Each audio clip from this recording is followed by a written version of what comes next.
Eh, Bismillahirrahmanirrahim. Assalamualaikum warahmatullahi wabarakatuh. Jumpa lagi kita di podcast Catatan Nirwan Sahamono. Bersama saya saat ini ada Wakil Bupati Buton, Bapak LM Sumarlin. Jadi beliau ini saya lebih akrab karena eh, ini sesama saudara dan kebetulan kita letting satu SMA. Jadi ya ini memang bukan hal yang baru beliau ini, tapi dalam kesempatan kali ini kita ingin mengelaborasi lebih jauh sosok beliau karena kita tahu bahwa Pak Erin ini sapaan beliau Pak Erin ya, Pak Wakil ini LM Sumarlin tapi sapaan beliau Pak Erin. Kita tahu bahwa beliau ini berpasangan dengan Dr. Haji Bere Ali MSI dan mereka punya tagline yaitu berlian. Ya, berlian dan di situ ada yang mereka angkat temanya yaitu menuju visi Buton Maju dan Berdaya Saing 2024-2029. Nah, soal ini kira-kira bisa dijelaskan seperti apa yang dimaksud dengan visi Buton Maju dan Berdaya Saing 2024-2029. Ya, Assalamualaikum warahmatullahi wabarakatuh. Waalaikumsalam warahmatullahi wabarakatuh. Jadi pertama-tama saya perkenalkan diri dulu, walaupun di sebelah saya ini sahabat saya juga, teman saya juga yang satu letting sekolah. Jadi nama saya Laude Muhammad Sumarlin, sepaannya mungkin dipanggil Erin juga. Jadi hari ini saya bersama mendampingi Pak Dr. Bere Ali itu untuk menjadi pasangan calon bupati dan wakil bupati Kabupaten Buton periode 2024, 2029. Jadi mungkin saya ada prolog sedikit. Ya. Kenapa saya dan Pak Bere Ali itu bisa menjadi satu pasangan. Sehingga hari ini kami menjadi salah satu kandidat yang akan bertarung. Saya mengenal sosok Pak Bere Ali itu sebagai orang yang baik, orang yang jujur. Yang kedua, beliau hanya ingin menjadi bapak buat Kabupaten Buton. Dan itulah yang meyakinkan saya bahwa pengalaman beliau profesional di bidang birokrasi terbukti dengan di daerah orang pernah menjabat sebagai PJ Bupati Penajam Pasir Utara. Dan saya sendiri yang latar belakangnya yaitu ekonom, ya, yang mungkin kesehariannya hanya bergelut di dunia bisnis dan investasi. Nah, mungkin dengan kolaborasi kami ini, semoga saja bisa menjadi harapan baru buat Buton, karena kami berdua ini datang dari akar rumput yang sudah lama menjadi perantau, dan alhamdulillah mungkin berhasil di negeri orang. Jadi apa yang kami punya, pengalaman yang kami punya, ilmu yang kami punya, ini bisa kita implementasikan di Kabupaten Buton. Jadi terkait pertanyaan tadi bahwa berdaya saing Buton, berdaya saing maju ya. Buton Maju dan Berdaya Saing. Buton Maju dan berdaya saing. Artinya apa? Hari ini kita melihat kondisi di Kabupaten Buton, bahwasanya sumber daya alamnya itu sangat berlimpah, khususnya dari sektor agromarin. Ya, kalau kita melihat pengalaman saya menjadi ketua Kadin di Kabupaten Buton, kurang lebih saya menjabat ketua Kadin itu sudah 2 tahunan lebih ya, hampir 2 tahun setengah. Dan saya sudah mengelilingi banyak desa dan kecamatan di Kabupaten Buton. Saya melihat memang kurangnya intervensi untuk petani dan nelayan ini dalam hal marketing atau pemasaran. Sehingga nelayan dan petani ini hanya menjadi bagian saja dari proses jual beli dalam hal ini, bahwa apa yang mereka tanam dan apa yang mereka tangkap di laut sebenarnya di luaran itu harganya bisa berkali-kali lipat seandainya ada intervensi pemerintah daerah dalam hal penjualan. Karena selama ini yang saya melihat yang terjadi, intervensi itu mungkin lebih banyak ke pupuk dan bibit untuk petani, mungkin bodi atau alat tangkap untuk nelayan. Tetapi pada dasarnya apa yang dikerjakan tadi itu belum kelar. menurut saya finalisasinya adalah untuk menjadi daerah yang berdaya saing dan maju di tahun 2024 sampai 2029 nanti. Kami dan Pak Bere Ali atau saya berdua itu berpikir bahwa pemerintah itu tidak hanya di awal, tapi di akhir juga itu mengintervensi langsung seperti apa hasil yang mereka dapatkan. Contoh dari sektor perikanan, apabila misalnya ke depannya dari sektor perikanan tadi, kita mengambil satu sampel misalnya di musim timur itu lagi musim tuna. Nah, tuna ini sebenarnya harga yang mahal itu di mana? Kalau misalnya pasar internasional yang mahal, tugas pemerintah daerah lah bagaimana menembus pasar tadi. Kalaupun juga harga domestik juga naik, maka tugas pemerintah daerah pun juga dalam hal ini melalui Dinas Perdagangan dan membentuk atau menghidupkan kembali perusahaan daerah, ini nilai tambah ini kita manfaatkan. Artinya apa? Bahwa saya berpikir sederhana bahwa bagaimana investasi itu masuk di dalam Kabupaten Buton. Misalnya ada beberapa perusahaan-perusahaan yang masuk di dalam, itu akan difasilitasi oleh pemerintah daerah. Dalam hal ini mungkin Perumda.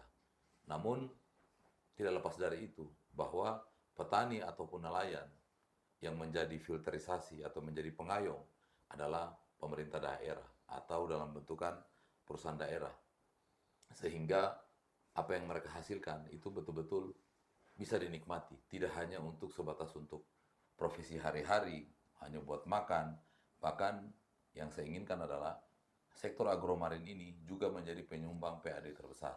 Saya pikir itu maksud dari Buton yang maju dan berdaya saing. Seperti itu.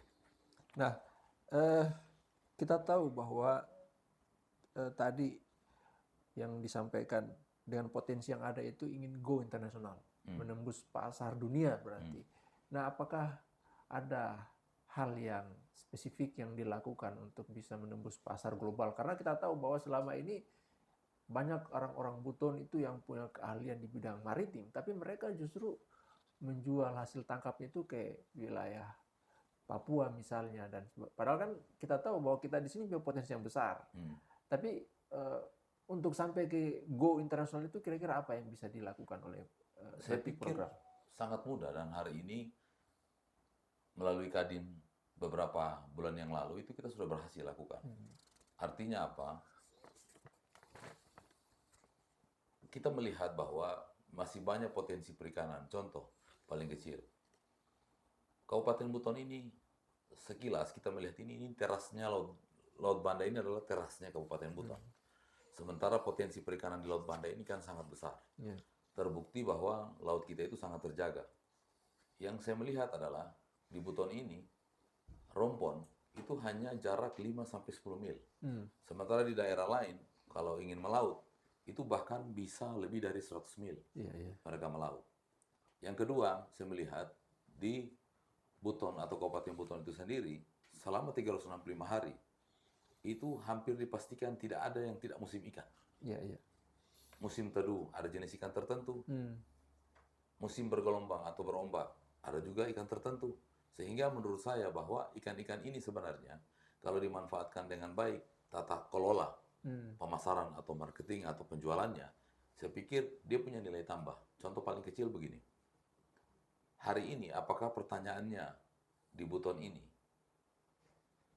para pemain ikan menempatkan dirinya bahwa ikan yang kami bawa ini, ikan yang kami beli ini, ikan yang tangkap kami ini, ikan dari Buton. Karena setelah saya melakukan dengan Kadin, kita mengirim beberapa kontainer ke Surabaya, ke Margomulyo, itu banyak yang tidak mengetahui ikan dari Buton ini. Bahkan orang bilang bahwa ikan Buton itu adalah ikan-ikan yang jelek. Kenapa? Karena rata-rata nelayan kita ini pakai metode bom. Padahal metode ikan ini sendiri, ini agak sedikit berbeda. Pertama, kita mengetesnya. Ikan kita itu di suhu 100 derajat. Mata dan perutnya itu belum terpisah. Artinya ikan ini masih kategori baru. Yang kedua dari rasa, ini masih manis. Nah, saya ingin bahwa sebanyak-banyaknya bisa investasi ikan masuk ke dalam. Dan kalau perlu, ada pabrik di Kabupaten Buton. Bukan hanya sebatas cold storage, tetapi mungkin sampai dengan turunannya. Hmm. Karena di Kabupaten Buton sendiri itu banyak ikan yang sebenarnya hanya dibuang atau dikubur. Padahal ikan-ikan reject ini atau ikan-ikan yang kualitas tidak bagus ini masih bisa dikelola dalam bentuk sarden, dalam bentuk UMKM dan lain-lain. Nah, saya melihatnya untuk menembus pasar ekspor itu tinggal kemauan saja. Artinya tugas pemerintah itu adalah menetapkan bahwa antara pembeli dan penjual ini, pemerintah itu di tengah. Dan pemerintah itu menetapkan trust. Contoh paling kecil yang kita lakukan sekarang adalah bagaimana mendatangkan beberapa perusahaan. Dan alhamdulillah hari ini kami sudah mencoba itu. Nah, perusahaan-perusahaan yang ada ini membeli dengan harga yang lebih baik. Yang kedua yang perlu kita ketahui bahwa kurangnya kepedulian tentang bagaimana menurunkan biaya operasional nelayan. Contoh paling kecil, tidak turunnya harga es batu. Bahkan menurut saya salah satu yang termahal di Indonesia. Begitu? Ya, karena kalau kita bandingkan yang daerah sekitar, contoh Kota Kendari, itu separuhnya 50%. Dari hampir 50% harganya dibanding kita di Buton. Sehingga proses inilah yang menurut berapa saya harga es batu sekarang? Kisaran 30.000 per balok. Per balok. Ya, kalau di Kendari mungkin sekitar 16 atau 17.000. Nah, bahkan beberapa anak muda Buton yang kuliah di Kendari itu saya pernah ajak dialog bersama, mereka itu tahu bahwa ikan di kampungnya itu melimpah. Harga ikan di Kendari pun itu mahal. Tetapi dia harus beli es batu dari Kendari, dibawa ke misalnya ke Lasalimu, diisi ikan di situ, es batunya kembali ke Kendari. Artinya apa? Bahwa bagaimana kita bisa menekan tingkat biaya buat nelayan untuk mendapatkan hasil yang lebih optimal. Yang kedua, pemerintah daerah di sininya harusnya menjadi pengayom, di mana perusahaan-perusahaan yang ada atau mungkin perusahaan-perusahaan perantara atau tengkulak ini tidak langsung mengakses nelayan. Karena kenapa? Disinilah sebenarnya letak kesalahan yang menurut saya yang perlu diperbaiki. Pertama, kita akan kehilangan potensi PAD. Yang kedua, kita tidak merasa melindungi mereka karena transaksi itu terjadi sama dengan head to head tanpa ada peran pemerintah. Apabila terjadi sesuatu, maka pemerintah lah yang disalahkan. Contoh paling kecil, kita berikan kapal misalnya. Setelah kapal itu berlayar, mungkin tugas kita pemerintah sudah kelar, kita sudah memberikan bantuan. Tapi pertanyaannya, sampai berapa lama kapal itu akan bertahan? Yang kita takutkan, kapal ini karena kita tidak intervensi penjualannya dan biaya operasionalnya yang tinggi, kapal ini menjadi gadaian. Atau bahkan dijual kembali. Inilah yang menurut saya bahwa apa yang kita manfaatkan, apa yang kita memberikan kontribusi kepada masyarakat, baik itu petani dan nelayan, seharusnya berbanding lurus juga dengan pendapatan asli daerah. Karena jujur, menurut saya, pendapatan asli daerah di Kabupaten Buton, ya selama beberapa tahun terakhir ini, masih di kisaran 26-27 miliar. Artinya, sebenarnya tanpa kita lakukan apa-apa, pendapatan jasa misalnya mungkin dari PPHPTB misalnya, atau dari mungkin SIM, bukan STNK misalnya, surat kendaraan bermotor, saya pikir dengan tidur saja 27 miliar itu pasti ada. Menurut saya kurang kreatif begitu. Yang itulah yang sebenarnya menurut saya bahwa banyak produk-produk tambahan yang ada di Kabupaten Buton seperti nilam. Itu saya sangat setuju sekali karena nilam ini kan minyak asiri ini bahan baku parfum. Di mana pancoli alkohol ini petani dan pembeli ini pertama tidak ada standar baku karena tidak adanya lab pertanian. Yang kedua, para pembeli ini langsung ke petani aksesnya. Sehingga proses-proses yang ada ini banyak kecolongan. Padahal setelah kita teliti, harga nilam itu sebenarnya hampir seperti harga emas. Artinya ada informasi yang keluar. Bahkan setiap hari Senin itu harga nilam itu keluar. Yang kedua yang saya melihat bahwa rata-rata hasil dari pertanian dan perikanan, proses treatment, pengelolaannya. Karena kenapa? Barang ini barang yang cepat rusak. Dan pilihannya harus cepat menjual. Kalau tidak cepat dijual, maka barang ini rusak. Sehingga inilah yang menjadi tekanan bagi petani dan nelayan. Seandainya peran Pemda di sini bisa, contoh seperti jagung. Mungkin perusahaan daerah bisa membuat satu silau kecil. Sehingga hasil panen, pada saat musim panen raya itu kan akan berlaku teori permintaan, teori penawaran. Sehingga pada saat barang banyak, harganya itu akan murah. Tapi pada saat barang sedikit, harganya tinggi. Nah, rata-rata panen raya mau di darat, laut, udara, kalau sudah panen raya, ini berimbas buruk buat para petani. Karena kenapa? Pada saat dia ingin menanam saja, harga pasaran itu misalnya kayak jagung bisa tembus 10.000. Sehingga orang tertarik menanam. Tapi pada saat panen raya, harga bisa sampai 2.500 Iya, iya. per kilonya. Sehingga tidak berbanding lurus dengan belanja modalnya mereka petani. Nah, harapan saya, treatment inilah bahwa pemerintah daerah melalui perusahaan daerah itu membeli dengan harga standar baku. Iya, iya. Artinya yang membuat yang bisa menurunkan kadar air 13-15% jagung ini sehingga bisa bertahan sampai dengan 1 tahun. 1 tahun. Nah, di saat harga ini bagus, tugas pemerintah daerah dalam hal ini Perumda, dia yang melepas harga seperti itu. Nah, dengan adanya barang ini, maka saya pikir bukan hanya dari petani Kabupaten Buton, bahkan daerah sekitar. Iya. Misalnya Buton Utara, Bau-Bau, Buton Selatan, Buton Tengah, itu bisa membawa jagungnya untuk dibeli Kabupaten Buton. Betul. Sehingga saya menjadikan sebagai Lumbung.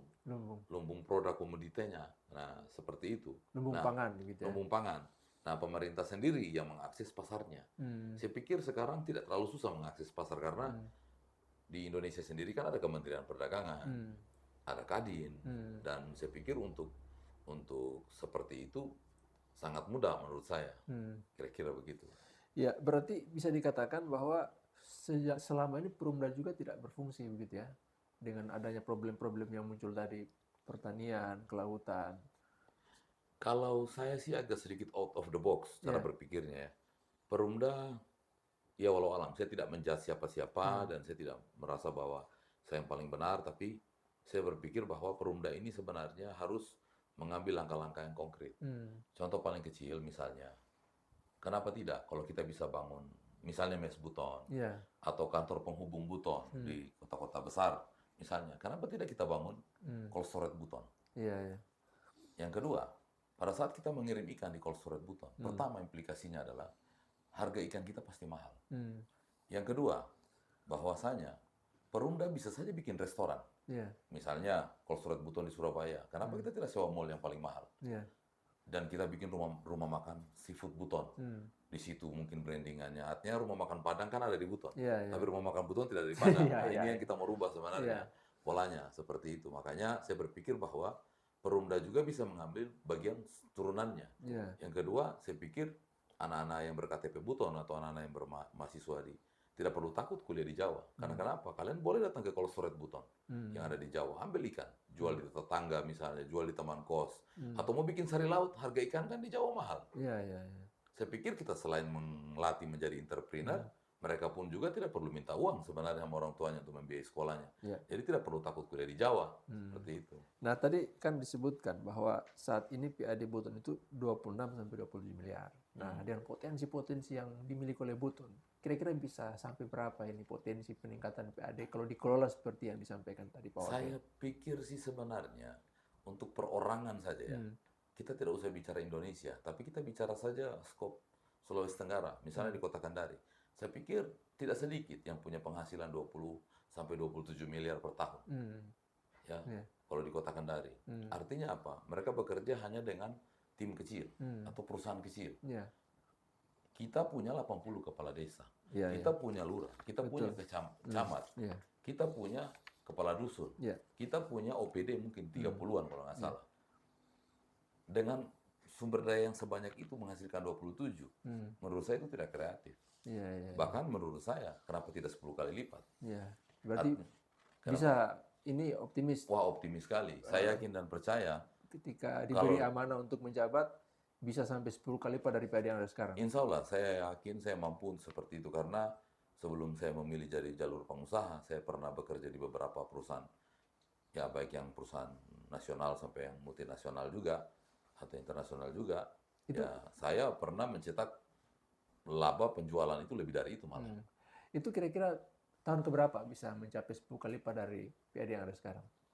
Kalau menurut saya sih, kalau memastikan angka, mungkin 2-3 tahun. Tapi kalau soal merubahnya, saya pikir mungkin kurang dari 6 bulan pertama sudah akan ada perbedaan. Iya. Sudah akan ada perbedaan. Betul.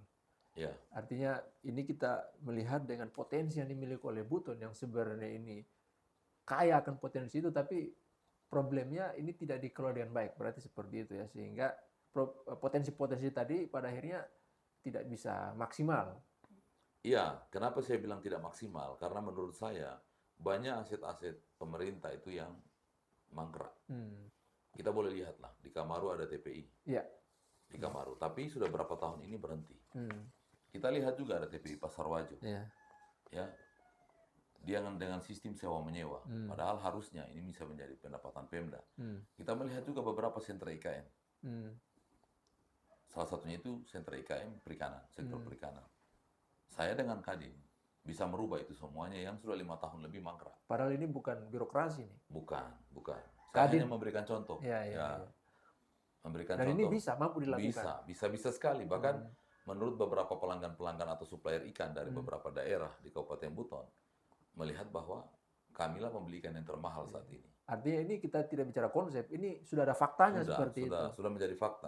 Dan itu sebenarnya bukan karena saya mau usaha ikan. Iya. Saya hanya ingin menunjukkan bahwa sebenarnya beberapa aset-aset ini, kalau dikelola dengan baik dan bisa menjadi sumber PAD, kenapa tidak? Dan itu terbukti bahwa saat ini Kadin adalah merupakan institusi yang paling mahal membeli ikan di Buton sana. Untuk hari ini, mitranya. Mitra Kadin. Kadin ini organisasi. Iya. Ya, jadi mitra Kadin sendiri yang membeli ikan saat ini yang terbaik. Nah, yang kedua, kita memang memangkas. Artinya bagaimana menciptakan tenaga kerja. Dalam hal ini, misalnya biaya sortir. Itu kita merasa bahwa biaya sortir ini yang tidak masuk akal. Kita mencoba untuk bagaimana caranya meningkatkan. Minimal 2 kali lipat lah. Seperti itu. Nah, saya berpikir bahwa dengan dimanfaatkannya lah ini beberapa aset-aset yang dimiliki Pemda yang menurut saya mungkin saya sempat dapat informasi juga kalau kurang lebih aset di Kabupaten Buton ini kan senilai 7 triliun. Makanya saat waktu menjadi ketua Kadin saat itu dari pemerintah sendiri menawarkan seperti apa Kadin mau buat. Saya bilang kalau saya mau fokus dengan agromarin. Agromarin karena keinginan saya adalah bagaimana menghidupkan Perumda, bagaimana menghidupkan PD Pasar, bagaimana memperbaiki aset-aset daerah yang berpotensi menjadi penyumbang PAD, seperti TPI misalnya, sentra-sentra IKM. Nah, saya juga bagaimana memperbaiki ibaratnya perusahaan daerah yang lain seperti PDAM. Karena menurut saya di Buton sana untuk satu pelanggan aja itu 60.000. Kata beberapa orang yang saya tanya, bahwa sebulan itu mereka membayar biaya pelanggan itu 60.000. Nah, kalau kita bandingkan dengan es batu tadi, yang harganya misalnya 30.000, ya untuk apa kita banyak perbaiki pipa, harus cari sumber air, harus mempekerjakan banyak orang, memperbaiki ini. Satu pelanggan sama dengan kita jual es batu 2 balok. Kan hitungannya sederhana. Kenapa tidak jual es balok saja daripada jual air rugi terus? Nah, itulah sebenarnya yang saya melihat bahwa mungkin karena bidang saya bukan dari mungkin birokrat atau mungkin dari politikus, ibaratnya bidang saya di ekonom, makanya saya berpikir bahwa merubah mindset itu paling penting di Buton. Betul. Nah, bicara soal merubah mindset. Nah, mindset kita selama ini kan kalau kita bicara Buton itu aspal Buton. Nah, mungkin bisa Pak Wakil bisa memberikan elaborasi soal aspal Buton ini sehingga itu tidak hanya menjadi mindset saja di kepala kita bahwa Buton itu punya potensi aspal yang luar biasa, tapi apakah kemudian aspal Buton ini bisa memberikan nilai tambah bagi masyarakat Buton? Kalau sektor pertambangan, saya pikir itu regulasi yang sebaiknya menurut saya itu dikerjakan oleh pemerintah pusat. Karena untuk saat ini, ya pemerintah daerah harusnya berpikir dulu bahwa 70% profesi yang ada di Kabupaten Buton itu kan petani dan nelayan. Artinya apa? Kalau APBD kita fokuskan untuk bagaimana pertambangan, saya pikir kita akan jauh telat. Nah, saya berpikir bahwa sektor pertambangan di Kabupaten Buton ini kan hadiah dari Tuhan ibaratnya. Hadiah dari Tuhan, seperti aspal kita yang punya, kita punya mangan, kita punya misalnya gamping, kita punya misalnya nikel. Nah, ini semua, ini kan kita harus pakai regulasi nasional. Dan saya pikir pendampingan pemerintah pusat itu lebih penting. Artinya saya cuma hanya menekankan bahwa dengan adanya seperti itu, ada baiknya itu kita kembalikan ke pemerintah pusat. Adapun regulasi pemerintah daerah adalah bagaimana melindungi investasi mereka.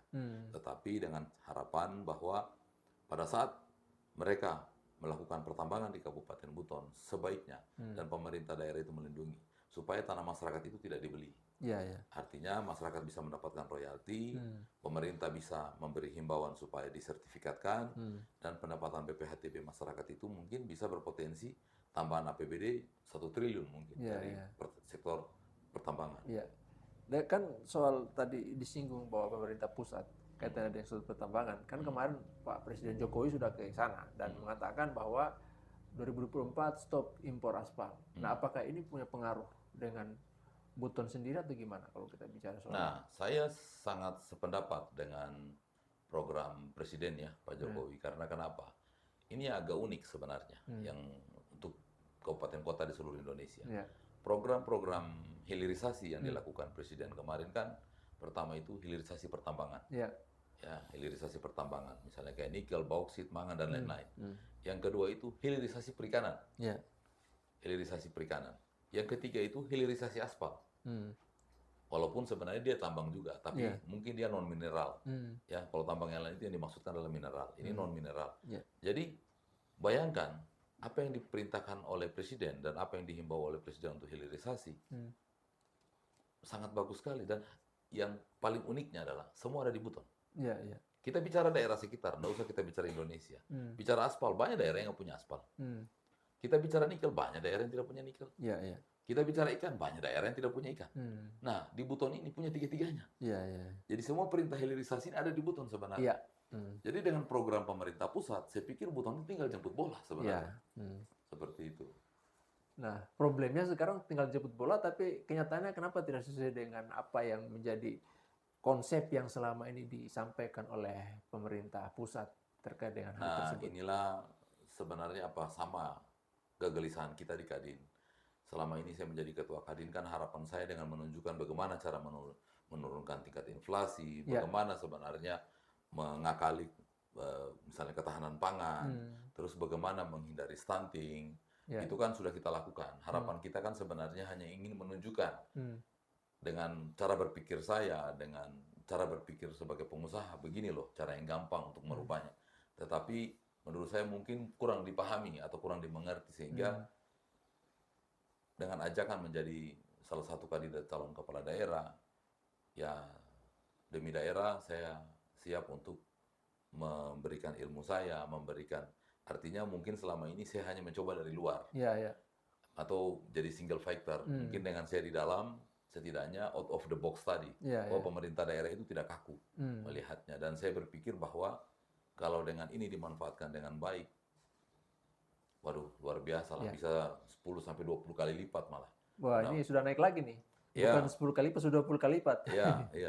Nah, tadi Pak Wakil menyinggung bahwa potensi Buton itu 70% pertanian dan nelayan. Berarti UMKM kita di sana itu coraknya 70% pertanian dan nelayan. Nah, ini dia. Saya beberapa kali membina UMKM-nya. Salah satu tuh yang kita lakukan itu adalah abon tuna. Abon tuna ini kita bisa tekan harganya itu menjadi yang termurah di Indonesia. Dan kemarin kita coba fasilitasi untuk mendapatkan BP POM dan dari Kementerian Kesehatan juga. Nah, yang uniknya ini, beberapa tempat-tempat seperti gerai-gerai ini kayaknya butuh peran pemerintah supaya para UMKM ini bisa masuk, ya. Termasuk toko-toko retail ya yang masuk sekarang di Kabupaten Buton sudah mulai masif masuk. Saya pikir ini penekanan bahwa di dalam gerai itu kalau ya mungkin ada satu lemari atau ada satu rak yang khususnya produk-produk UMKM. Yang kedua, saya melihat produk-produk UMKM ini ibaratnya ini sama seperti manajemen pemain bola, sepak bola. Ya, kalau lagi rame bakso atau lagi pentol misalnya. Yang saya lihat ini kurang memanfaatkan ilmu marketing. Nah, saya beranggapan kemarin saya pernah sampaikan ke beberapa pelaku UMKM, kalau membuat UMKM, kalau bisa jangan keripik pisang, jangan keripik singkong, karena di Jawa pun juga itu mudah, di Kalimantan pun juga mungkin mudah, di Papua pun juga mungkin banyak pisang. Kita ini kan berbasis kelautan, perikanan. Kenapa tidak sekali-sekali bikin misalnya manisan cumi misalnya, atau keripik udang atau keripik apa misalnya yang berbaur, yang bahan bakunya itu mudah kita dapat dan memang tidak ada di tempat lain. Nah, kalau kita melihat terlalu umum, melihat mungkin viral di TikTok, viral di Instagram, viral di apa, kita hanya mau mengikut saja. Saya pikir kita tidak punya arah sebenarnya Iya. UMKM. Seperti itu. Makanya saya merekomendasikan bahwa mengutamakan misalnya mungkin ya rumput laut. Ini kan banyak. Ini kan rumput laut. Ada satu merek itu yang kan merek dari luar kayak Thailand sana. Nah, kenapa bukan kita yang bikin seperti itu? Iya, iya. Kan aneh kan kalau misalnya kita kaya dengan laut kita bikin keripik pisang misalnya. Iya, iya. Ya terlalu banyak bahan baku itu di luaran. Iya. Berarti itu kembali lagi tadi bahwa kita harus out of the box Ya, dalam melihat ya. potensi ini. Ya. Sehingga dengan out of the box itu ada branding yang kita hasilkan. Nah, sekarang kan bicara Buton ini brandingnya itu kan hanya aspal saja. Ya. Nah, kira-kira bagaimana yang akan dilakukan oleh Berlian untuk bisa membuat new brand atau brand baru di Buton dengan potensi tadi 70% ini sektor pertanian dan nelayan atau agromarin tadi? Menurut saya adalah kita mengklasifikasi produk, khususnya komoditi ya. Komoditi ini kan banyak dan semua punya nilai pasar yang bagus lah ibaratnya, kayak cengkeh misalnya, pala misalnya, nilam misalnya. Bahkan orang tidak pernah membayangkan di Buton itu lebih dari 1 juta pohon kelapa. Artinya bukan cuma Sulawesi Utara yang punya maskot Nyur Melambai. Buton ini kan dari semua pinggiran pantainya ini semua pohon kelapa. Sehingga saya berpikir bahwa seandainya dimanfaatkan ini kelapa, ini ada 1 juta pohon kelapa di dalam. Artinya bagaimana menjadi kopra, bagaimana menjadi coconut oil. Karena orang tidak berpikir turunannya sebenarnya. Kita ini kan hanya akan menjadi petani yang barangnya kita beli dengan murah. Atau kita hanya akan jadi nelayan yang hasil tangkapannya kita beli dengan murah. Nah, yang kedua yang dilupakan adalah bahwa sektor perikanan di Kabupaten Buton ini tidak ada yang memikirkan tentang budidaya. Contoh, misalnya kita budidaya lobster. Makanannya ini kan keong-keong kolo umang lah kalau kita namanya. Ini kan makanan-makanannya ini sebenarnya. Yang kedua, laut kita dengan pH-nya yang masih bagus. Karena memang tidak ada sektor pertambangan di situ. Laut kita tidak tercemar. Nah, ini yang lupa bahwa nelayan budidaya ini juga harus kita pikirkan ke depannya. Sehingga kalau ditanya Buton itu kalau bisa serba-serbi, 1001 malam lah ibaratnya begitu. Ibaratnya dia bukan cuma aspal yang dikenal. Dari kecil kayaknya aspal terus. Saya sempat menggambarkan ya ke teman-teman bahwa ibarat tanggal lagu misalnya di MTV. Aspal ini nomor 1. Misalnya. Perikanan nomor 2. Pertanian nomor 3. Perkebunan misalnya nomor 4. Misalnya. Pariwisata nomor 5. Nah aspal nomor 1 ini sudah 100 tahun umurnya. Kalau lagu itu bosan kita dengar 100 tahun diulang-ulang. Maksudnya saya, kenapa dia tidak turun ke 3 atau ke 4 dulu? Kita fokus dulu di tahun pertama atau tahun kedua untuk meningkatkan agromarin, sektor pertanian dan perikanan. Dan saya yakin dan percaya, siapa yang menguasai pangan, itulah daerah, itulah kota yang akan jadi besar. Karena daerah yang menguasai pangan, yang menguasai energi, ya kan, yang punya kebijakan bagus, itulah yang menguasai sebenarnya. Dan saya berpikir Kabupaten Buton ini bisa menjadi leading. Dan saya berharap setelah PAD Kabupaten Buton ini kita perbaiki, bahkan mungkin menjadi yang tertinggi di sekepulauan Buton, saya pikir tidak susah untuk Kabupaten Buton menjadi ibu kota provinsi Kepulauan Buton. Baik. Tadi disinggung juga soal pariwisata Buton. Nah, soal itu apa program yang akan dilakukan oleh Berlian untuk bisa menggenjot sektor pariwisata kita? Pariwisata ini kan saya juga ini selaku pengusaha di sektor pariwisata. Nah, yang saya lihat pariwisata ini kan banyak yang lupa bahwa kita ini punya budaya. Menurut saya sebab akibat. Sebabnya karena ada budaya, akibatnya itu ada pariwisata. Kalau kita mengetik di Google, mengetik Bali, yang muncul itu kan yang kita lihat cuma apa? Pura. Yang kita lihat cuma tarian-tarian. Yang kita lihat cuma misalnya ngaben, misalnya kalau untuk Bali. Atau misalnya kita lihat Toraja lah. Orang pun belum pernah ke sana. Kalau ditanya, apa yang kau tahu tentang Toraja misalnya? Wah, ada kuburan di Batu.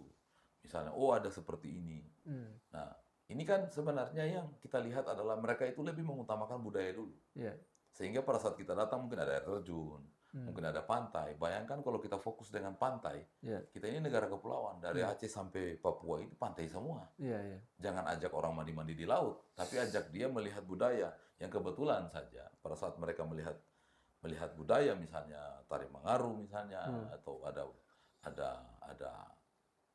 mungkin beberapa budaya lokal, sehingga pada saat mereka habis menyelesaikan melihat budaya tadi, ya mereka juga bisa berwisata. Contoh paling kecil kemarin ada kurang lebih 100 ya, kalau nggak salah yak itu kapal-kapal Ya. yang berlayar yang singgah mampir di Kabupaten Buton. Ya. Nah, dan saya lihat juga beberapa yang kita lihat, kita tanya juga, kita review juga bahwa mereka sebenarnya kehadiran mereka itu hanya mau lihat budaya, mereka tidak mau lihat mall, Iya, iya, iya. mereka tidak mau lihat gedung bertingkat, karena Iya. mungkin di negaranya atau di tempat mereka itu sudah bosan dengan yang Iya. begituan, sehingga mungkin laut yang jernih, mungkin ada pangkalan perahu Iya. atau seperti apa. Hmm. Inilah yang bisa mengejut pariwisata, tapi atas dasar budaya. Iya. Nah, kira-kira apa keunggulan komparatif yang dimiliki oleh Buton dari sektor pariwisata yang bisa dijual ke wisatawan sampai ke mancanegara? Buton ini tanah yang subur, dan kita harus bersyukur juga bahwa kita ini dapat keajaiban alam. Iya. Kenapa? Karena letak kita ini kan diletak, ibaratnya kalau zaman Kesultanan dulu itu kita bersiap dari kerajaan Goa kalau angin barat. Kita harus bersiap dari serangan dari Ternate kalau angin timur. Artinya laut kita ini sebenarnya mudah dikunjungi dengan jalur kapal yang ada. Iya. Nah, menurut saya korelasinya adalah budaya kita itu, misalnya kayak pesta adat, Iya. pesta kampung, itu kalau bisa intervensi Pemda, Iya. intervensi Pemda, dan menjadikan itu bahwa kenapa tidak sekali-sekali kita undang orang di luar? Kalau pesta kampung kita undang tetangga atau undang daerah sekitar misalnya, kenapa tidak undang orang dari provinsi, Iya. undang dari orang mancanegara, dan itu dibikin lebih profesional, dibikin lebih rapi, sehingga Iya. budaya kita menjadi maskot pertama sebenarnya untuk bagian dari perkembangan pariwisata di Buton. Iya. Nah, tadi disinggung soal bagaimana, berarti soal pengelolaan. Nah, selama ini kan kalau kita bicara soal pengelolaan, problematika yang muncul itu soal kepastian. Dengan kata lain kalender pariwisata. Sejauh ini kan setahu saya di wilayah Cape Town ini tidak ada daerah yang punya kalender pariwisata yang jelas. Sehingga dari Januari sampai Desember itu kita tidak tahu mau kemana, di mana, apa acaranya. Nah, kira-kira soal kepastian dan kalender pariwisata itu seperti apa yang akan dilakukan sehingga ada kepastian bagi wisatawan untuk datang ke sini? Saya pikir Buton ini butuh mungkin teknologi informasi yang lebih bagus. Kenapa? Kita bisa bikin portal. Yeah. Portal itu tidak hanya menggambarkan apa yang menjadi potensi sumber daya alam, apa yang menjadi SDM kita, tetapi salah satunya itu mengangkat tentang ibadah. Betul tadi dikatakan tadi, menurut saya ini hanya dari mungkin grup WA atau mungkin dari pesan-pesan singkat, tapi tidak menjadikan ini sebagai kalender tahunan sebenarnya. Yeah. Artinya banyak kegiatan itu sebenarnya yang tidak terdata. Yeah. Tidak terdata karena memang bagaimana caranya mau didata kalau pemerintah daerah sendiri tidak mengintervensi acaranya. Dalam hal ini Dinas Kebudayaan. Nah, inilah yang menurut saya ke depannya Dinas Kebudayaan ini bisa menjadi tonggak utama. Baru pariwisata mengikut. Karena kenapa? Dinas Kebudayaan ini kan yang akan mendata misalnya pesta kampung seperti apa dan bagaimana. Jadi tidak hanya sebatas seremonialnya saja yang kita lihat, tetapi apakah korelasinya ini bisa menjadi penyumbang PAD seperti itu. Dan saya sangat berharap juga di Buton ini jangan hanya adat Buton yang ditampilkan. Jangan lupa juga kita punya beberapa suku, agama yang berbeda dengan kita, dan ini menjadi bagian dari kita. Contoh misalnya kayak Hindu Dharma Bali yang trans dari Bali, dari Jawa.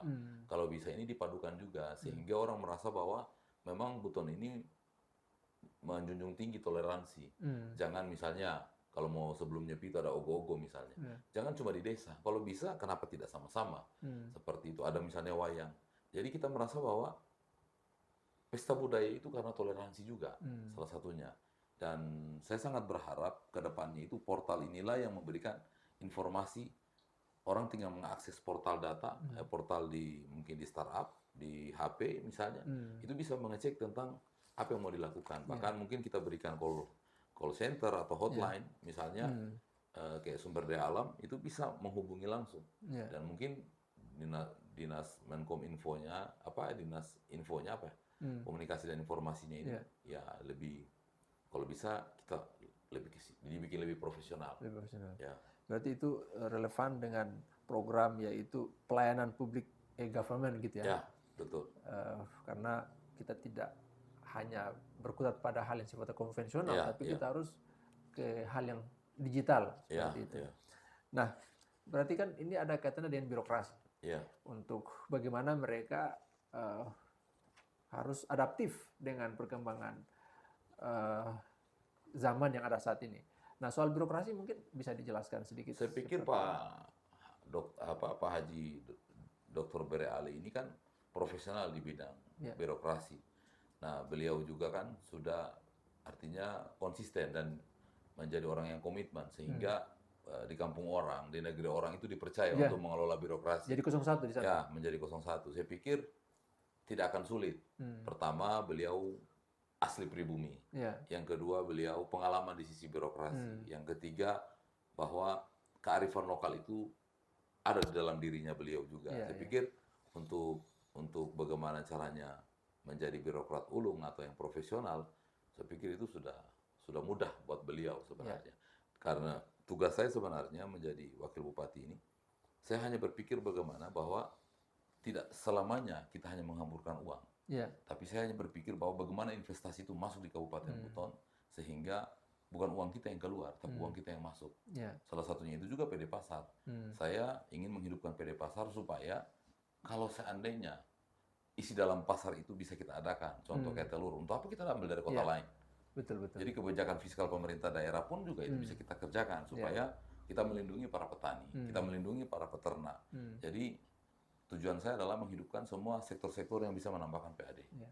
Dan memang kayak tadi disinggung soal telur, kemudian daging, itu kan kebanyakan diimpor itu. Belum bisa kita, dan itu selama kita ada ini, itu sudah menjadi hal yang lazim seolah-olah. Tidak bisa diselesaikan. Betul. Nah, padahal itu kan punya potensi peluang ekonomi yang besar kalau itu kemudian dilakukan. Nah, kira-kira problemnya itu seperti apa dan solusinya untuk bisa menyelesaikan masalah itu sehingga ini tidak terulang setiap waktu? Apakah kalau saya sih mudah saja. Kalau kita lihat sekarang siklus perputaran uang di Kabupaten Buton itu kan kecil sekali. Iya. Nah, untuk meningkatkan uang itu tidak keluar, uang itu hanya berputar di dalam wilayah itu, yaitu kita mengintervensi kebijakan fiskalnya. Salah satunya itu tadi menghidupkan perusahaan-perusahaan daerah. Karena dalam hal ini, dinas itu hanya memberikan regulasi atau menjadi operator. Nah, eksekutornya ini adalah perusahaan-perusahaan daerah tadi. Salah satunya PD Pasar. Nah, contoh misalnya, sebelum masuk barang dari luar, contoh kayak misalnya telur, kita sudah bisa membayangkan bahwa harga yang akan masuk ini sekian. Kenapa kita tidak bikin satu peternakan yang kita bisa layani? Karena dengan PD Pasar, kuota kebutuhan pasar itu dikendalikan oleh PD Pasar. Sehingga bagaimana caranya supaya uang itu berputar di Kabupaten Buton. Karena menurut saya, Buton itu kenapa menjadi tingkat inflasi, ini kan lucu. Tingginya inflasi itu karena ikan kembung. Padahal laut kita, teras kita laut Banda. Inflasi kita itu karena gara-gara cabai. Astaga, suburnya ini. Kita punya paru-paru dunia Lambu Sango malah. Kok bisa cabai aja harus kita beli datangkan dari luar? Ini kan tidak masuk akal menurut saya. Dan saya pikir kalau kita intervensi langsung, orang akan senang menanam cabai. Karena kenapa? Semua PD Pasar diambil dulu dari petani lokal. Seperti itu. Nah, artinya seperti yang dijelaskan tadi, sebenarnya kan dengan potensi yang dimiliki oleh Buton ini sudah go global sebenarnya. Tadi disebut Lambu Sango, Aspal Buton. Ini kan kalau kita sebut itu kan, maka yang terkoneksi dengan Buton itu dunia luar. Nah, soal Lambu Sango sendiri seperti apa sentuhannya supaya itu memang sentuhannya tepat? Kalau saya sih lebih cenderung dia menjadi maskot. Dan dia bisa menjadi cagar alam. Saya sendiri tidak berpikir untuk merusak hanya gara-gara mengelola sektor pertambangan. Saya sangat berharap hutan Lambu Sango ini menjadi maskot dunia dan menjadi tempat-tempatnya para research lah, para peneliti datang. Yang kedua, saya berpikir kita juga harus sadar bahwa dulu ada pepatah nenek moyang di Buton ini bahwa kalau niat kita tulus ikhlas untuk daerah, atau mungkin lebih kenal boleh mau karo sumano mulipu lah, orang bilang, maka akan muncul harta yang berlimpah, akan muncul kekayaan yang tumbuh dari tanah Buton ini. Saya pikir itu betul menurut saya. Karena kenapa? Karena saya melihat hampir semua produk ini adalah produk-produk yang sebenarnya sudah internasional, sehingga saya merasa kenapa dalam salah satu visi dan misi itu adalah desa bisa ekspor. Karena saya melihat hampir semua produk-produk yang kita punya di Kabupaten Buton sebenarnya produk unggulan. Nah, kalau kita lihat lagi, tinggal satu klik atau satu step lagi sebenarnya menuju ke sana. ini ada di mana sebenarnya permasalahannya? Menurut saya di sini peran sertanya pemerintah daerah.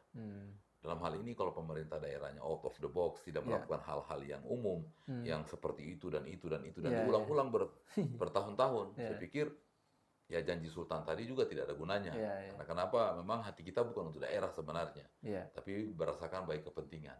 Seperti itu. Nah ini kan menarik kalau kita lihat di Buton ini kan ada 6 pasangan calon. Dan kalau kita lihat profilnya, ini kan kebanyakan sukses di luar. Rata-rata. Tapi kemudian setelah sukses mau membangun kampung. Nah, kira-kira apa program berlian yang bisa dilakukan agar kesuksesan itu juga dimiliki oleh masyarakat kita yang ada di Buton sana? Artinya orang-orang Buton itu dengan SDM-nya dari SD, SMP, SMA sampai mereka digembleng di sana itu bisa menjadi produk kebanggaan Buton dari aspek pengolahan SDM di sana sehingga bisa unggul. Ya, kalau saya lihat dari semua 6 pasangan calon, saya pikir ini kan semua putra terbaik dari Buton sendiri, dan saya merasa bahwa semua punya visi dan misi yang bagus. Namun terkait apa yang saya sampaikan ke beberapa teman-teman atau beberapa relawan, bahwasanya mungkin dari 6 pasangan calon ini hanya kami yang berlian yang belum pernah mungkin merasakan seperti ya mungkin bupati, PJ, atau menjadi bagian dari keluarga, atau mungkin di DPR. Nah, saya dengan Pak Beri Ali ini kan mungkin satu-satunya mungkin yang belum pernah merasakan. Sehingga kami ini hanya aktif dengan profesionalisme saja. Saya dengan ekonomnya, Pak Beri Ali dengan birokratnya. Harapan kami sebenarnya bahwa apa yang kami miliki, artinya kita sangat berharap itu akan banyak SDM-SDM baru, akan banyak orang-orang di Buton sana yang bisa menjadi SDM yang profesional. Nah, salah satunya itu adalah saya sangat berharap ke depannya itu orang itu akan bangga memiliki KTP Buton. Karena memiliki KTP Buton itu banyak fasilitas. Buton Pride. Ya, seperti itu. Jadi KTP Buton itu misalnya contoh, dengan berKTP Buton, insya Allah saya dan Pak Beri Ali itu akan mengadakan namanya uang duka. Uang duka. Contoh, kalau kita berpikir per satu kematian 365 hari. Tiap hari aja yang ada meninggal, itu cuma 365 juta. 2 hari yang meninggal itu ada 700 jutaan. 3 orang meninggal per hari itu cuma 1 miliar lebih. Dengan kita menambah PAD, kenapa tidak kita berikan itu semuanya? Kita berikan insentif bulanan yang tidak 6 bulan lagi misalnya. Kita berikan bulanan untuk perangkat adat. Dengan mungkin perangkat-perangkat masjid ataupun beberapa agama yang ada ya, seperti gereja, pura, dan lain-lain. Itu saya berpikir bahwa pentingnya stabilnya satu daerah, yaitu kan itu peran serta juga dari perangkat adat dan tokoh-tokoh agama. Sehingga saya merasa dengan kita memberikan insentif kepada mereka, mereka bisa menjadi bagian dari yang menjaga daerah, seperti itu. Artinya mereka tidak merasa sebagai objek, tapi mereka adalah subjek dalam pembangunan Buton. Nah, ada hal menarik juga yang saya lihat dari apa yang dielaborasi oleh Berlian, yaitu di sini disebutkan melestarikan budaya dan wisata serta mengenali potensi desa dalam program Desa Wisata Budaya dan Desa Bisa Ekspor. Nah, kita ketahui bahwa Buton ini punya 83 desa, 17 kelurahan, 7 kecamatan. Nah, dengan sejumlah itu, karakteristik apa kira-kira yang paling kuat yang dimiliki oleh desa-desa itu, yang itu bisa menjadi brand untuk dinaikkan sehingga itu bisa menjadi tadi itu Buton Pride dan bisa berbicara jauh lah ini Buton ini. Saya rasa yang pertama adalah semua program-program pemerintah itu tidak luput juga, dan menurut saya misalnya kayak Musrembang misalnya, itu menghadirkan tokoh-tokoh budaya, tokoh-tokoh agama. Artinya apa? Kita kadang itu tidak sadar bahwasanya banyak kegiatan-kegiatan budaya itu yang menurut saya itu masih dilestarikan sampai hari ini. Contoh paling kecil kalau di Buton. Di Buton itu ada agenda tahunan untuk kita ke Gunung Siontapina. Dan betul. Itu yang orang-orang sepuh yang ke sana. Dan sebenarnya kalau kita berpikir bahwa mereka ini kan mendoakan kampung. Berterima kasih kepada misalnya Allah Subhanahu wa taala bahwa dengan gunung ini banyak orang bisa mencari makan. Bahasa mencari hidup. Ibaratnya. Jadi kegiatan-kegiatan yang sifatnya budaya tadi, itu sebenarnya perlu kita promosikan. Ya. Yang kedua, kalau kita bicara itu desa bisa ekspor, ingat ada 80 desa di sana. Ya. Artinya setiap desa ini punya BUMDes, Iya, iya. badan usaha milik desa. Saya ke depannya beranggapan selain dana desa, pemerintah daerah juga itu bisa memikirkan bagaimana caranya pendapatan itu desa dengan BUMDes. Karena umumnya BUMDes ini kan hanya yang mudah. Ya, ya. Contoh paling kecil misalnya salah satu jenis usahanya yaitu sewa menyewa tenda. Ini kan sebenarnya menurut saya perlu tambahan ilmu sedikit, Ya, perlu tambahan pendekatan bahwa di setiap desa itu, contoh adalah Sembangi, di situ ada jeruk misalnya, Ya. ada Sampawalo, di situ penghasil tuna yang besar. Iya, betul. Nah, desa bisa ekspor yang dimaksud ini adalah bagaimana desa itu melalui BUMDes ini bisa menjadi payung. Contoh paling kecil misalnya, ada BUMDes tapi tidak ada Perumda sebagai induk dari bisnis daerah. BUMDes ini mau kemana kira-kira? Melapornya hanya ke kepala desa atau BUMDes ini langsung go internasional? Iya. Nah, inilah yang kita bilang tadi, desa mewujudkan desa bisa ekspor. Bahwasanya peran serta BUMDes ini minimal punya ensiklopedia, minimal punya literatur tentang apa sih yang dimiliki desanya. Ya. Kita sudah adakan kunjungan di Jawa Tengah, di Kabupaten Demak. Itu ada namanya desa ikan asap. Padahal kalau kita lihat di Demak itu kan dikelilingi oleh sawah dan airnya itu bahkan kalau banjir itu di situ tergenang. Tapi lucunya ada pengasap ikan. Nah ini kan lucu ini. Ya, ya. Tetapi karena hanya dia out of the box ibaratnya cara berpikirnya, desa yang notabene-nya ini mungkin penghasil padi, tapi di situ dia punya sentra IKM pengasapan. Bahkan ternyata ada 2 ikan asap terbesar di Indonesia itu kan ada di Demak. Kalau Pemindang itu ada di Kelungkung, Bali. Nah ini yang lucu. Daerah-daerah ini dapat supply ini termasuk dari Sulawesi. Salah satunya juga dari Buton. Kan begitu. Artinya sapi punya sapi punya susu, kambing punya nama. Ya, betul.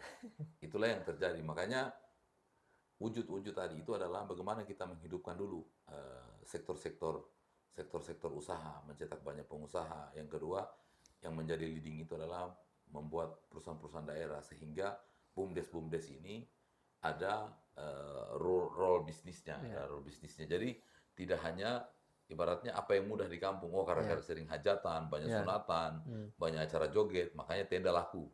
Kita bisnis tenda. Ya, kedepannya tidak begitu lagi. Artinya bukan tidak begitu lagi, tetapi mungkin lebih dari itu diversifikasi Artinya usahanya. dia go global. Ya, go global.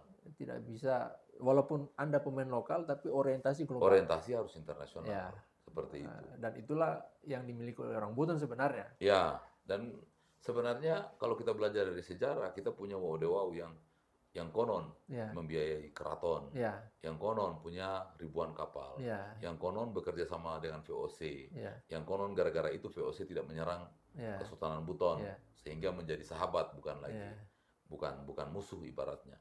Berarti kan dari bicara legenda tadi, kita ini sebenarnya legenda kita ini sebenarnya bangsa pengusaha atau entrepreneur. Dan itu bukan legenda sebenarnya, karena menurut Profesor Susanto Zudi, benteng keraton ini dibangun oleh masyarakat Buton, bukan oleh pihak di luar itu, oleh negara lain katakan seperti itu. Artinya kan ini menggambarkan bahwa orang Buton itu jiwa entrepreneur. Entrepreneur itu yang ada dalam adrenalinnya. Betul. Nah, tapi pertanyaannya sekarang, kemana itu semua? Saya pernah ditantang sama beberapa komunitas seni komunitas misalnya seni itu kayak misalnya fotografi, komunitas sinematografi.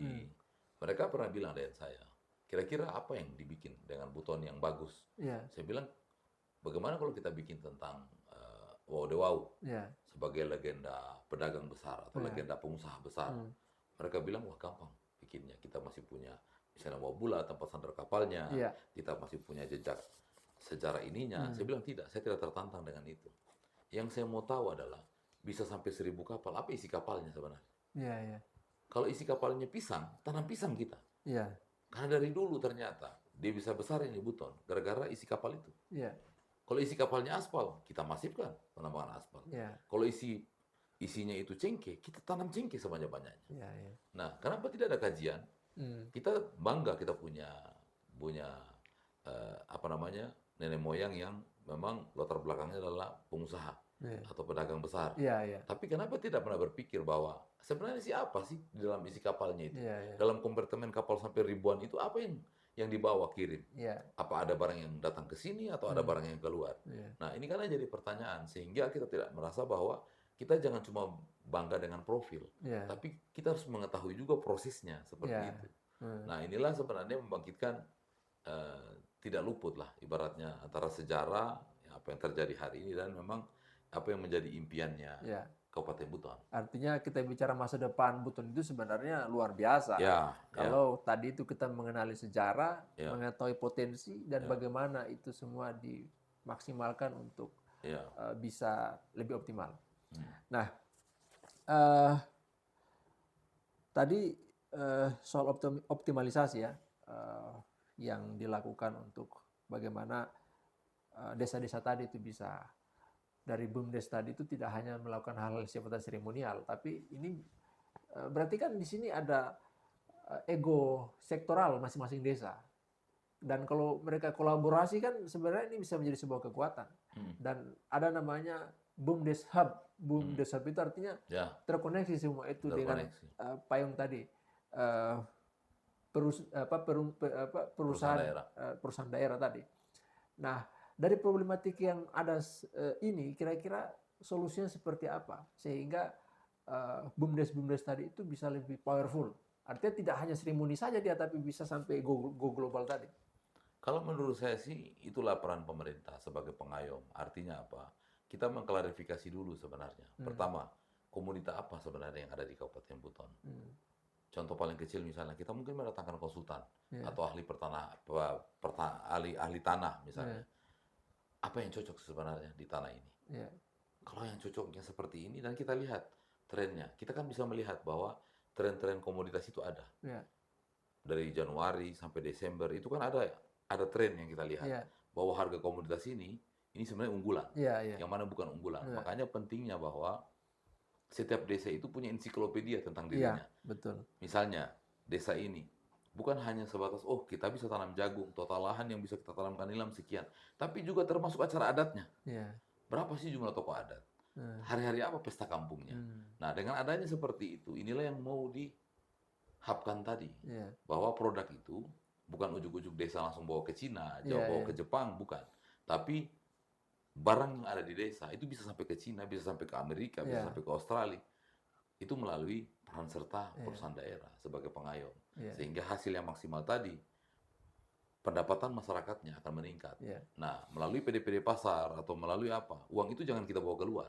Tapi berputar perputaran uang itu meningkat di Buton. Sehingga memicu banyak urbanisasi yang masuk ke sana untuk menjadi pekerja. Sehingga problem yang selama ini terjadi, mereka menjadi perantau begitu, itu tidak lagi terjadi. Mereka bisa lebih safe dan punya masa depan lah ketika mereka ada di daerah, karena ada kepastian tadi. Ya, perantau ini kan ada yang perantau sekolah, ada perantau juga yang pekerja. Perantau sekolah biasanya setelah tamat sekolah bekerja bagus, itu tidak pulang. Tapi kalau perantau pekerja, ini biasanya ya hanya untuk bekerja. Biasanya pendidikan formalnya pun juga misalnya kurang. Contohlah kita lihat, kalau lagi musim cengkeh, banyak di Buton sana yang harus ke Taliabu sana, Halmahera sana untuk memetik cengkeh. Nah, kalau kita berhitung dengan 2 dapur, harus mengirim uang ke istrinya, berisiko jatuh dari pohon, ibaratnya harus ada biaya berangkat ke sana, pulang balik, dan sebagainya. Minimal menurut saya dalam satu musim itu, mereka hanya menyimpan uang itu kisaran 2-5 juta.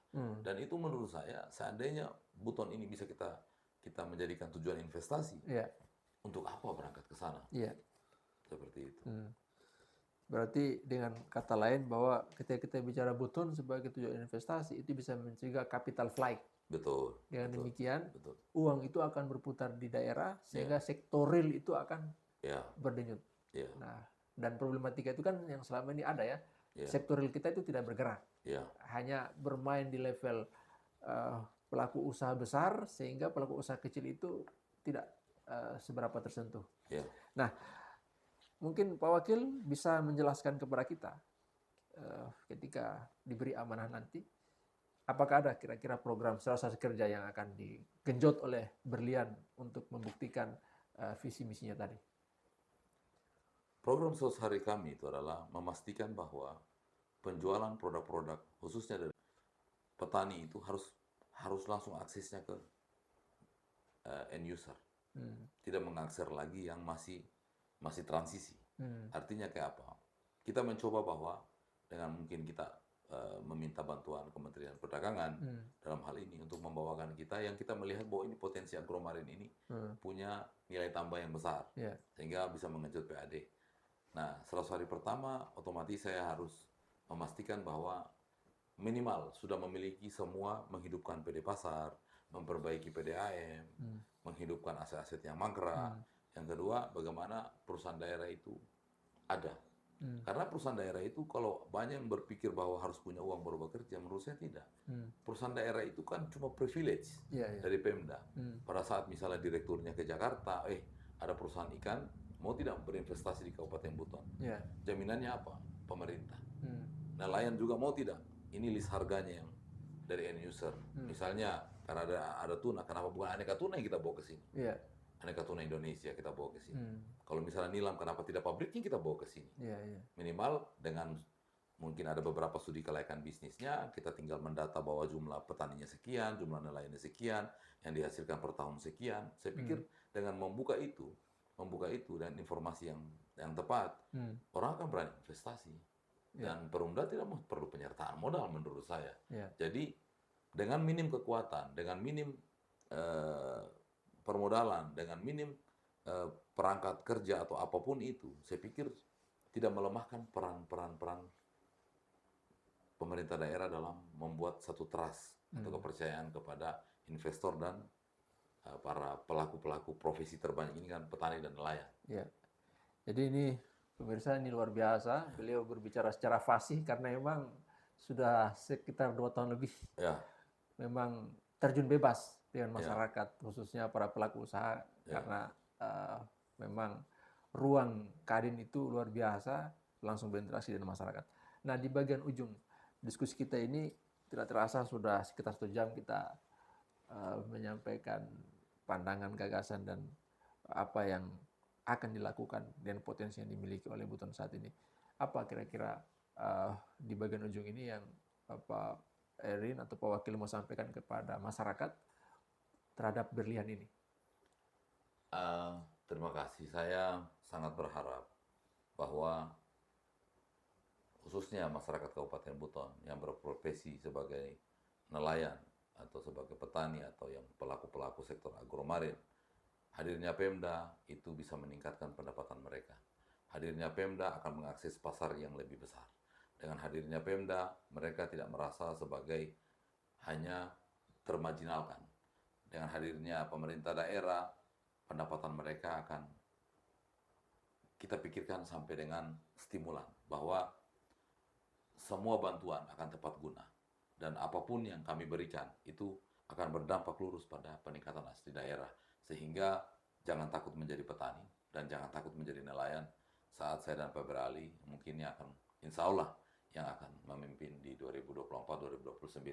Karena kami akan pegang teguh beberapa program-program yang khususnya di agromarin dan kami pastikan kita akan fokus di sektor itu. Terima kasih Pak Erin atas waktunya.